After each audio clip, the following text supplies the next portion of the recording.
Welcome into overtime here on the Sports Objective. Pirates lose a heartbreaker yesterday, 69-63 to the USF Bulls at Williams Arena at Menges Coliseum. I'm Dave Richmond along with my good buddy Bubba Rosenbaum. How are you?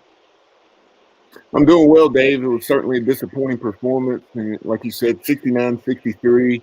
It was a game, kind of a tale of two halves. The first half was very much a struggle for both teams offensively, and then both teams got it together somewhat in the second half, particularly USF. East Carolina, even though we scored 37 points after halftime, a lot of those came in the final few minutes, so not nearly as consistent in the second half, even though we did shoot 50%. But USF scored 44 points after halftime, which is far and away the most the Pirates have given up this year after the break. The previous high was 39 and I say previous high after the break. It was actually the previous high in a half period. James Madison had scored 39 in the second half way back several weeks ago, but that was the previous high watermark. Yeah, disappointing, but when you look at the big picture of things right now, Bubba, we had a great start to the season. Christmas break was, unfortunately, right now we're trying to recover for that. We had, obviously, with Tristan Newton going down with COVID, and I guess Farrakhan being out yesterday. Was that the same thing with him being out yesterday? No, it was actually not COVID related. Take a look there on the screen if you're a live viewer. We appreciate you tuning in this morning via Facebook and YouTube Live. But the Pirates fell to 7-3, 1-3 with the loss. USF is now 7-5, 3-3. But back to what Dave was saying regarding the Pirates playing without two of their 3-point guards. Tristan Newton was out once again due to COVID-19 protocols. He was dressed and on the bench. So I would fully expect him to be back on Wednesday night at Cincinnati, which we'll touch on here in a little while. But also Noah Farrakhan missed yesterday due to a nagging groin injury. Hopefully Noah will be back against the Bearcats. Gardner did not start. He didn't play the first 3 minutes of the game, but he did play 30 minutes and finished with 10 points and 10 rebounds. And then the Pirates as a whole had to miss at least one, if not multiple, practices due to COVID-19. Yeah, didn't you say Jaden was a concussion protocol?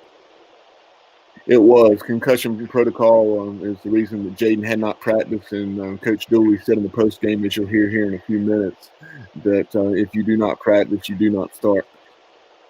Yeah, it's really frustrating, I know, for him. And I knew that something was not right because of not starting. I didn't know if it was because of maybe performance in practice is usually the case, but that made perfect sense when I heard you towards the end of the game there talking about that in our group chat. So that tells you right there what you really need to know, folks, is that no excuses. I know Coach Dooley is not a man of excuses, but I'm just happy that it's one of those things that right now I think the Pirates hung in there and they fought very hard under adverse conditions. And I know that one of the things, Bubba, that was frustrating, Brandon Suggs had foul trouble in the first half. I know that's another, I mean, that's kind of like, and he was out, most of the first half, it seemed like. Yeah, Brandon Suggs, and that was very aggravating. Pirates got off to a 5-0 start. Brandon Suggs scored those 5 quick ones, knocked down a 3, and then also had a bucket going to the hoop. And then about 2 minutes later, with 15-20 left in the half, he got his second foul, and Coach Dooley pulled him from the game, and then he set the final 15-20 of the first half, and that absolutely killed us.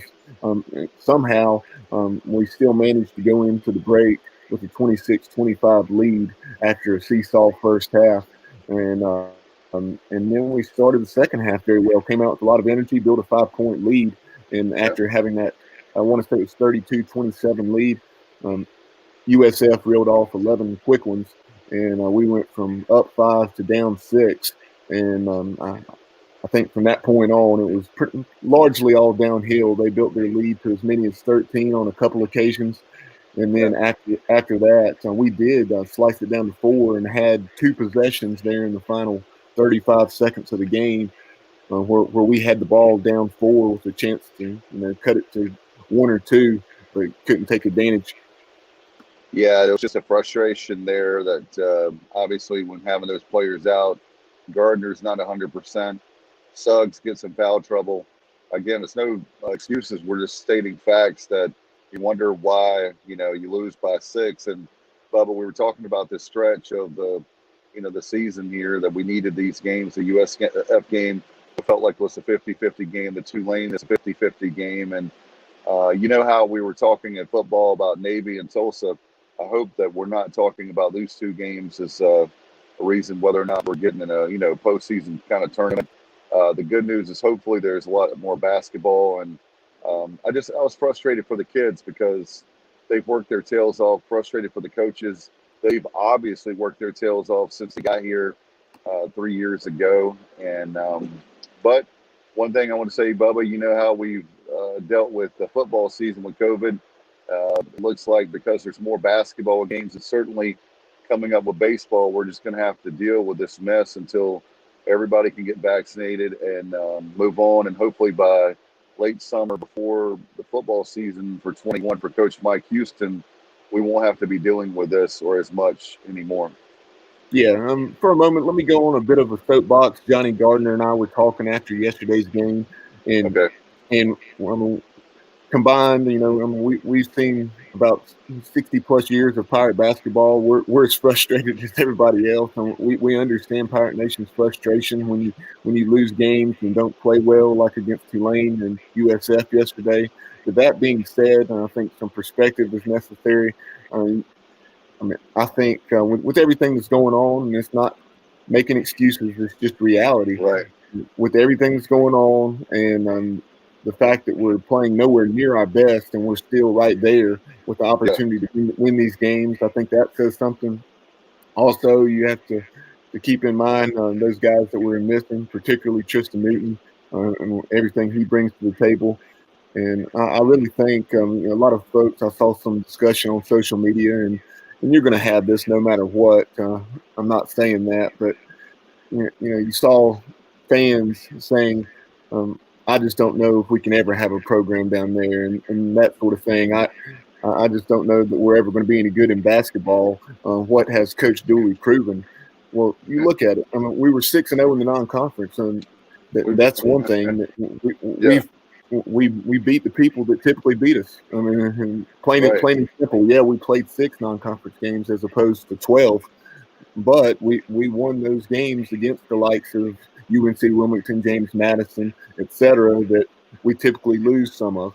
So that was a step in the right direction. And playing shorthanded for the second game in a row and playing far less than our best basketball, we're still right there with an opportunity to win. But enough of that. Taking a look at some of the national numbers, because I saw some discussion about our three-point shooting. Yes, it was very poor yesterday. I think we finished 4 out of 20, so 20%. But nationally, going into yesterday, we ranked tied for 65th, which is in the top 20% of college basketball at 36.8% after shooting 28 or 29% last year. So a significant improvement there. That said, offensively, we still have a lot to improve on, and certainly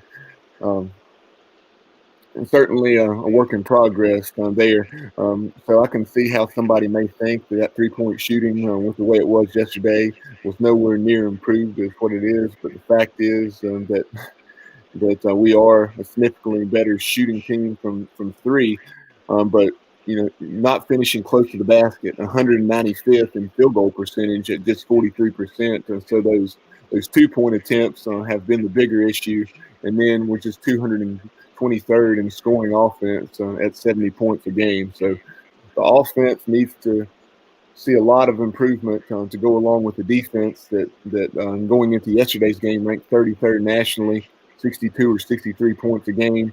And then field goal percentage defense, we were holding opponents to just a touch below 40%, 39.9% prior to yesterday's game, which ranked 60th nationally. So those defensive numbers ranked either in the top 10 or 20, depending on which category you were looking at.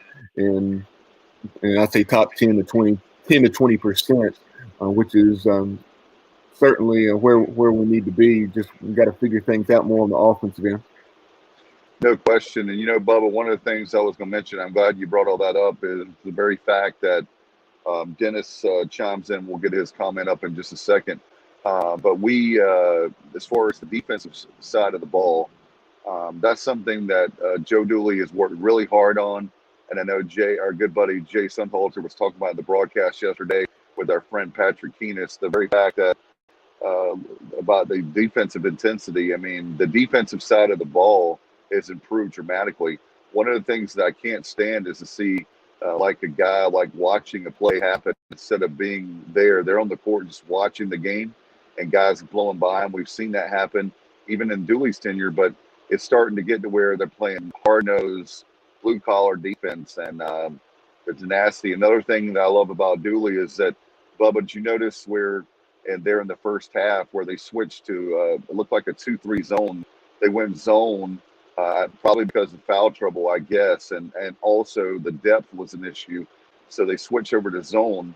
And I love the fact that Dooley is not the kind of coach that's going to be like, so stubborn and it's, set in his ways that he won't switch. He's switching defenses. He's doing everything he possibly can and to win. And when you have a situation like us where we're shorthanded, like you said, Bubba, and this will tie in, and we'll put Dennis's comment up, but we have to get to where we were. Remember where we were got awful and one of the worst teams in the whole country as far as college basketball is concerned, to now where we're competitive. And then where we're competitive, then we can start winning games and being games to the point of where we can start climbing the ladder when it comes to the AAC. Yeah, no doubt about it. You mentioned Dennis Cartwright's comment. We appreciate you tuning in this morning, Dennis. And he simply asked, you think the Pirates basketball will ever win a trophy? And we obviously still have a long ways to go in order to do that, but some perspective for you.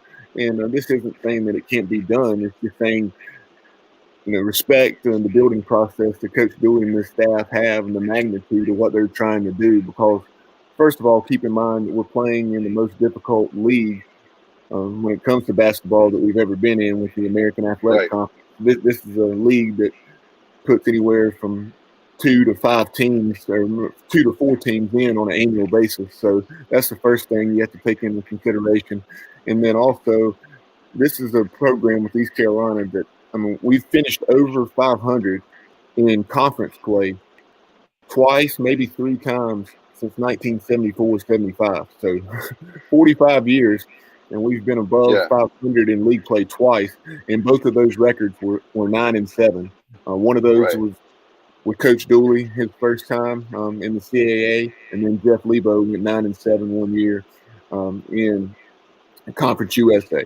So this is a program that has 0 track record of success, as we had already touched on. And I think that now we're going to win the American at some point. Who knows? The biggest thing is we got to get into that top half, top 4 to 6, and give yourself a realistic chance of getting at large bids to the big dance, and then first and foremost the NIT, and just steadily improve the thing. I think that's going to happen. Yeah, it's like my daughter. She's learning how to read, and she already wants to know how to read without putting in the work. And I told her, you have to crawl before you walk, like the cliche goes. That's what we are now. We're crawling right now, and we have to learn how to walk and win ball games. And that's where we are now. Is like Bubba, you said, you have to put it in perspective where we are. If we were a blue blood like Kentucky, Duke, North Carolina, UCLA, Kansas, whatever, and we're struggling, that's one thing. But when we've always struggled and we're starting to see success, then you need to give this coaching staff time. And I think there's a lot of people, Bubba, I'll say this and then we'll move on, that are casual basketball fans because we haven't had the program, and they don't realize, like last year, what was the percentage of three-point? Like 26%. We've improved the three-point shooting. I think it was like from 26 to 36%, like 10 percentage points. It was 28 and a fraction or 29. Okay, 28. All right. So, we've improved it at least 7, maybe 8%. And that's the difference in winning and losing ball games. And 2 games is 2 games. And the good news is 2 games of basketball is not like 2 games of football where you only have, well, in this case, we didn't have hardly any this year with football, but we didn't have the whole 12. But anyway, we're moving right along. We're lucky just to have football season. We're lucky just to have the basketball season, and soon the fall and spring sports will be starting. But Bubba, do you want to go ahead and go to? You want to start off with Jaden Gardner? Yeah, just one moment, and we will go to Jaden Gardner. We heard from the Pirates junior forward after yesterday's 69-63 loss to USF. Jaden finished with 10 points and 10 rebounds, another double-double for Jaden, despite not having his best effort and coming off a week in which he did not practice due to concussion protocol. And let's hear from the talented Jaden Gardner right now. It was a tough one. Just a weird type of game. Just a very slow-paced game. Not really our style. Had to lead in the first half. Went on a run, and they went on a run, and then they went on a bigger run. But then we came back and almost able to finish up the comeback. But that was a tough one. That was a tough one. With you coming off the bench today, Jaden, not starting in either half, did that make a difference for you or change your mindset or anything as far as that role? Oh, no. I already knew coming in because I was dealing with some stuff this week with concussion protocols and close contact stuff. So Coach already let me know I was coming off the bench today, so that really didn't affect me. She's still playing hard out there, so they didn't really do it. Jaden, how much does their physicality and size affect you guys? I mean, they are a pretty big team all the way around from guards to down low. Me personally, I love it. I love the challenge to hit big people. I was letting them know I was going to hit you and box you out all night. And I try my best to get on the boards as much as I can to help box out, help my team win. So when you play teams like that, you have to be just as physical as them. They're a really good offensive rebounding team. Have a lot of big dudes. You got to be ready to play. Hey, when you look at the offense as the team and kind of the flow, I know obviously the opponent dictated a lot of it today, but the first 4 or 5 games compared to the last few, is a lot of it just kind of conference play? It's more difficult to score. It's more congested down there. I mean, how would you kind of break down the offense the last few games? Just getting in. We just got to get back to a routine. We've had COVID. We had a lot of COVID issues the last 2 weeks. So we've had a lot going on. We couldn't even practice yesterday. We had a lot going on these last 2 weeks. Still got Tristan out. Tristan will be back soon. He was out with COVID. Just got another guy out with COVID. So we just got to get back in a rhythm of having practices and then game and then practices and then game. Just got to get back in a rhythm. How much do you guys feel like you miss Tristan Newton right now? I know you don't want to make excuses, but how much is not having him in the lineup hurt? Oh, it's big time because you have another ball handler, you have another facilitator, you have another shot maker, good decision maker. Tristan's an all-around guy. He's also a good teammate. So that hurts. That hurts to not have him out there as well. As long as Noah, as well as Noah, not having him out there as well.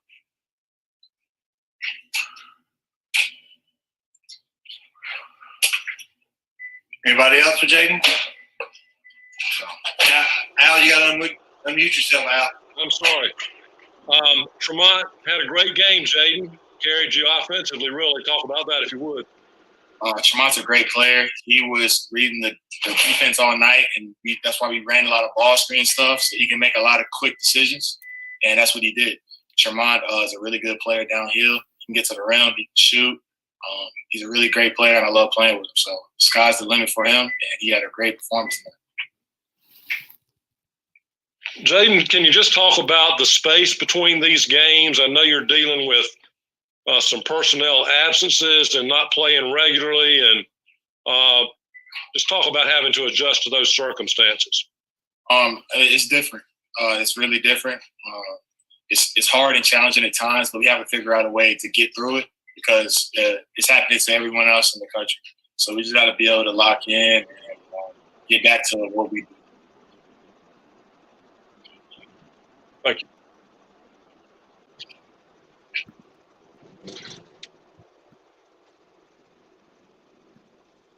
Here you have the post-game remarks of ECU junior forward, Jaden Gardner.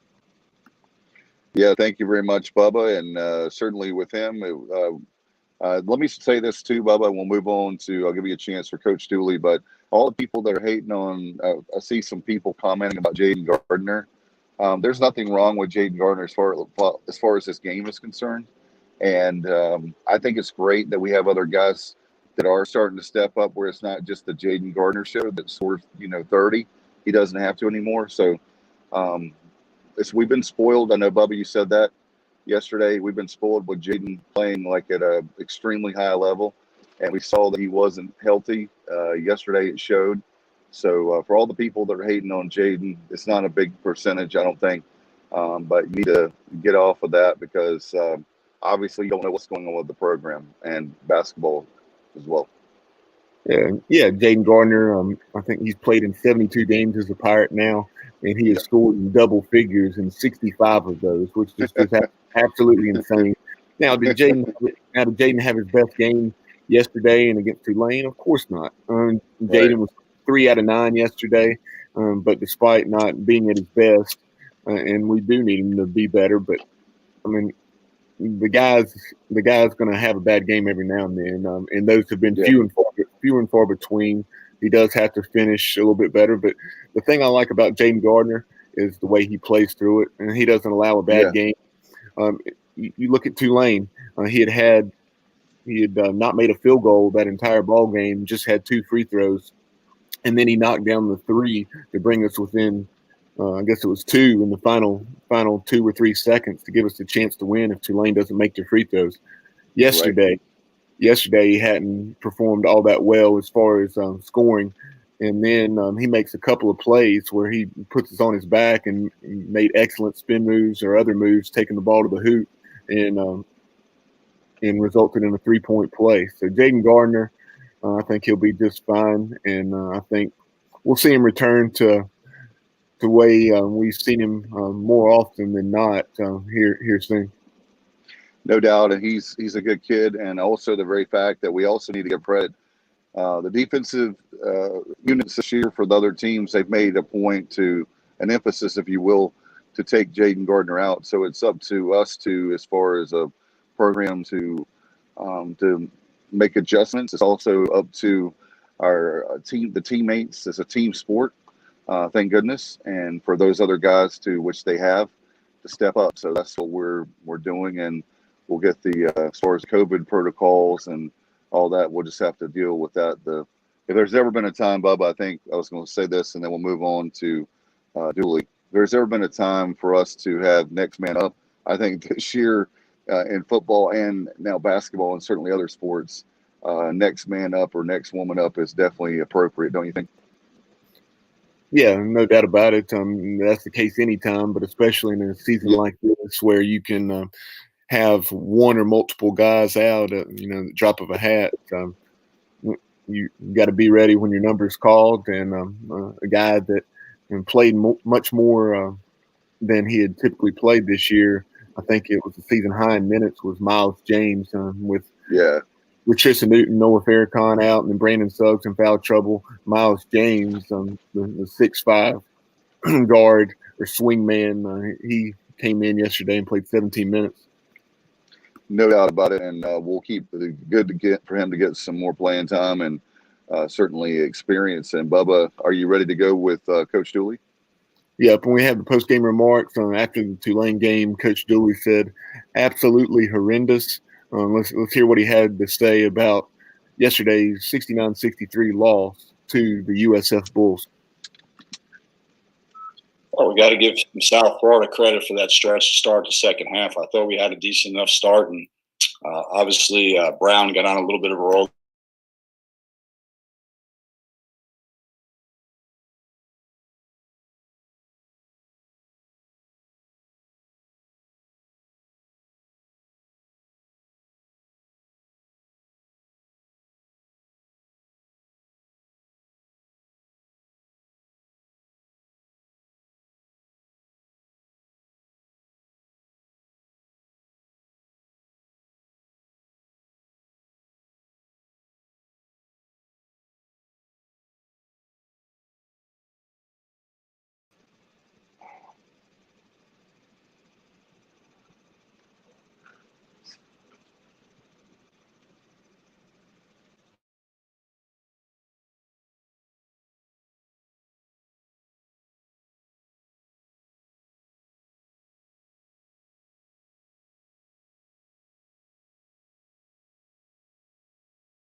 slow. Don't play for a week. Don't play for a week. The speed of the game is a lot quicker, and a lot of times coaches want to practice more. I'm at the point now where I think we need to play more. I think so we can get familiarity with this, and the offensive flow has not been very good. We had some technical difficulties there with Coach Dooley, so we'll go back and let you hear the previous minute or so of those comments, and we apologize. Coach, you knew you'd be shorthanded at point guard today. How do you think Tremont did, and how did that affect you guys? Trey was great. It didn't affect him. We've got to play better. I don't think the point guard play, that wasn't where we lost the game. I mean, we our shot selection at times was bad, and then we gave up some we did some things defensively in ball screen defense that we hadn't done all year. That needs to be cleaned up, and I thought the offensive backboard hurt us a little bit, but I don't think anything with point guard play had any factor in that game against us.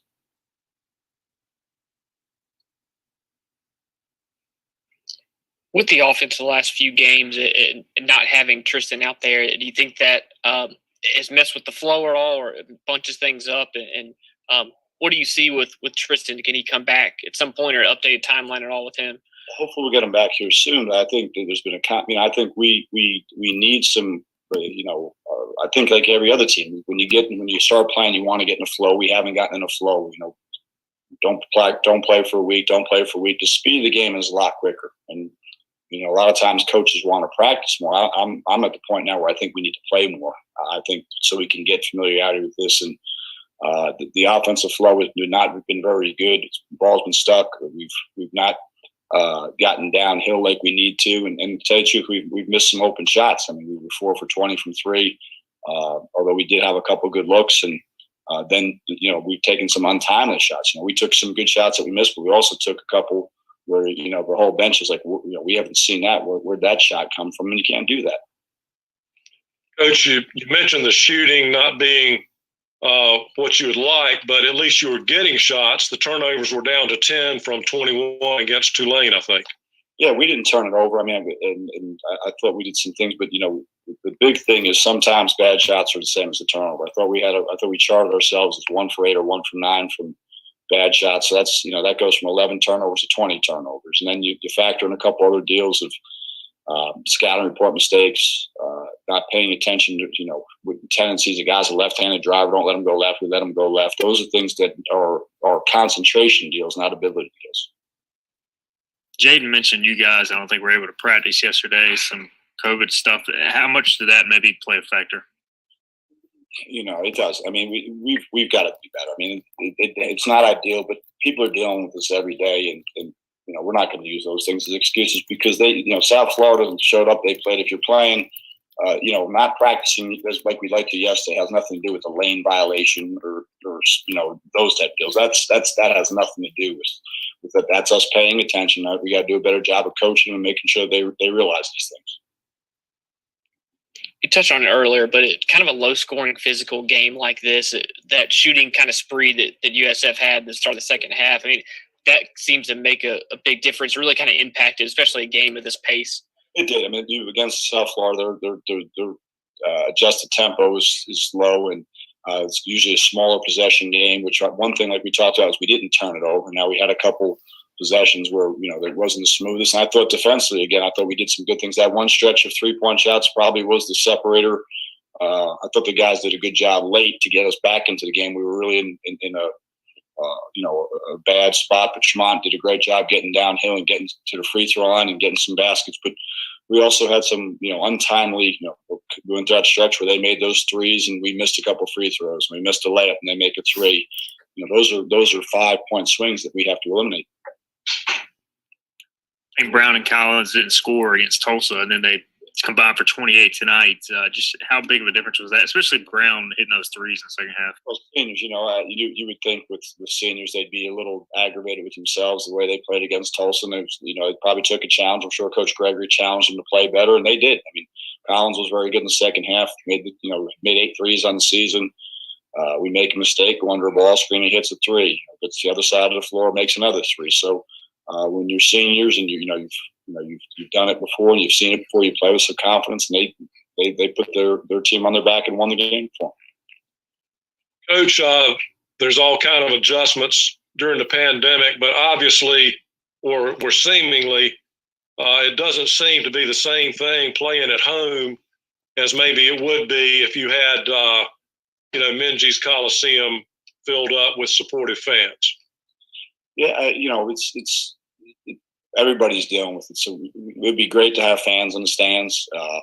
Does it impact the game? Probably at home, but when we go on the road, people don't have fans either. Or they have limited fans. So we do look for the opportunity to get fans back in the crowd. But in the meantime, you get to play. Getting to play with no fans is better than playing. Not being able to play at all. So we're fortunate we get to play, and you should be excited because it's an opportunity to play in college and an opportunity to play in an American Conference game. Coach, Cincinnati's next up. Good Lord's will. The Bearcats do not appear to be playing on the same level of maybe some years past. Well, they've had a little bit. You look at their out-of-conference schedule. They played Tennessee. They had a really tough out-of-conference schedule. Bounced back and had a really good win at SMU on Monday night. I was able to watch a little bit of the second half. I thought they played really hard. They were very impressive in the bits and pieces I watched on the second half. And we'll get to work on them as soon as tonight, as soon as we're done cleaning up the tape from ourselves this afternoon. Coach Jaden not starting, was that because he missed some practice time? Yeah, he didn't practice this week, so we just trying to get them back and let him. He got some shots up yesterday and was able to do that yesterday. But we got a thing where if you don't practice, you don't start. So hopefully we'll have him back to practice tomorrow. All right, the comments from Coach Joe Dooley there, and the post-game Pirates again losing 69-63 to USF Bulls, and you could tell the disappointment and frustration in his voice, Bubba, but overall, again, not making excuses, but we want to make sure that people know that was a tough loss, but at the same time, look where we are. In years past, that would have been without our players, probably a 20 or 30-point loss, so proud of the fact that we're competitive, and even at the worst odds, we're right there in the games. Yeah, like we already touched on that earlier. Let's dive into some of the numbers. Yeah. Let's take a look first at the team stats from yesterday. There on the screen, you see Pirates finished below 40% from the floor, and that was despite shooting 50% in the second half. USF was just over 40, but like I said, 50% in the second half, scoring those 44 points. 3-point shooting, Pirates, while much improved on the season, were dismal yesterday, just 4 out of 20. Meanwhile, USF, the majority of those 8 makes came in the second half. Justin Brown for the Bulls really got hot, knocked down 3 in about a 3 or 4 minute stretch when they were building that lead up to about 11 points during that time in the ball game. And then you also had David Collins, who Coach Dooley referenced, and I believe David, we'll put it on the screen here in a moment, but he finished with 16 and knocked down some perimeter shots, but also was really big, had a couple of very nice moves going to the basket. You look at the free throw shooting, the Pirates were okay, probably not quite as good as usual, 17 out of 25. Good news is that we got there a lot, but didn't quite capitalize as much as we would have liked. Meanwhile, USF, they were atrocious. They're the worst free throw shooting team in the American entering yesterday, and that certainly held true. 15 out of 27 for just 55%. And their free throw shooting woes, and then also some of their inability to take care of the basketball, committing 17 turnovers, that allowed us to stay within striking distance there down the stretch. And then last thing I wanted to mention is on the glass, the Pirates had the first 5 rebounds of the game, but from that point on, USF, like Coach Dewey mentioned, very athletic on the interior and just in general. And USF out-rebounded us from that 5-0 start for East Carolina, 41-28. So that's something that definitely has to improve as well. No question about it, Bubba. And next game on the road, Cincinnati, was that a 5 p.m. start? That is a 5 p.m. start on Wednesday afternoon, ESPN Plus, there in Cincinnati. All right, so 4:30 airtime for the radio with Jeff Charles with the IMG Learfield IMG College broadcast with Cy Seymour. And of course, you can hear that on the TuneIn Radio app or ESPN Plus for television. And Bub, I know before we go, you also had another thing we want to promote, and that's our 23 Jungle Tales second season, right? Yeah. Before I dive into that, I had some of the individual numbers here from yesterday's game. Something we haven't even talked about yet, and that's a mistake on our part. Certainly not forgotten about, but just talking about other aspects of the game. But Tremont Robinson-White, I talked about some of those team things that kept us in the game a moment ago. Tremont Robinson-White, he certainly did everything he could in many respects to give us a shot to win. A career high 29 for Tremont. I think he knocked down three pointers, and just a remarkable game for him. So hopefully he will continue to play that way once other people figure it out. And then Jaden Gardner finished with another double-double, 10 points and 10 rebounds. And then leading the way for USF, you had David Collins, 16 points, 5 rebounds, 5 assists. Justin Brown had 12 points, 3 out of 5 from 3, and all 3 of those trifectas came in a 3 or 4 minute stretch. And then Alexis Yetna, who missed last year with an injury and had performed very well against East Carolina and Greenville 2 years ago, had 10 points and 6 rebounds. But like you mentioned, we have 23 Jungle Tales going on right now. Talking to former East Carolina baseball players from a variety of eras, and we kicked that off the other night. Excellent conversation, about 55 or 60 minutes with Calvin Brown, who played from 1987 to 1990. So definitely go back and check that out. It's been very well received, hundreds of views already, and that is available, of course, on any of our platforms right here on Facebook and YouTube Live. It's also available on Twitter, as we are now broadcasting live onto Twitter, and then any of our audio-only platforms: TuneIn Radio, SoundCloud, Audio Boom, Google Podcast, Apple Podcast, you name it, you can find it there. And then of course, partnering with us now, PGX Gloves. Former East Carolina third baseman Mark Minikazi does a tremendous job. Really appreciate him and PGX Gloves and everything they're doing for the show. And they have not only customized baseball gloves, you can personalize it, whether it's for yourself, maybe it's your son, grandson, you name it. That's an excellent gift. You have Valentine's Day coming up, obviously birthdays, those sorts of things. So definitely check out pgxgloves.com for not only baseball gloves, batting gloves, football gloves, golf gloves, and other swag. No doubt about it. Thanks to Mark for the sponsorship and PGX Gloves and pgxgloves.com. Make sure you go there this time of year. Bubba, what a great show. Just disappointed with the Pirates not winning, but overall, really happy with the program and where it's headed. And again, watch the game or listen to the game on Wednesday, and we'll have the Pirate basketball overtime and other great programming coming up soon. Yep, Pirates taking on the Bearcats. The Bearcats, they will be in action tonight out at Wichita State. That being this afternoon, rather 4:30. I believe that one's on ESPN2. You'll be able to check that one out. Bearcats coming off a big road win at SMU, snapping a 5-game skid, and looks like they're starting to play much better basketball with the Pirates headed there on Wednesday night. But we appreciate you tuning in, whether it's on Facebook or YouTube Live. Yep. And Dave, did you have something before we go?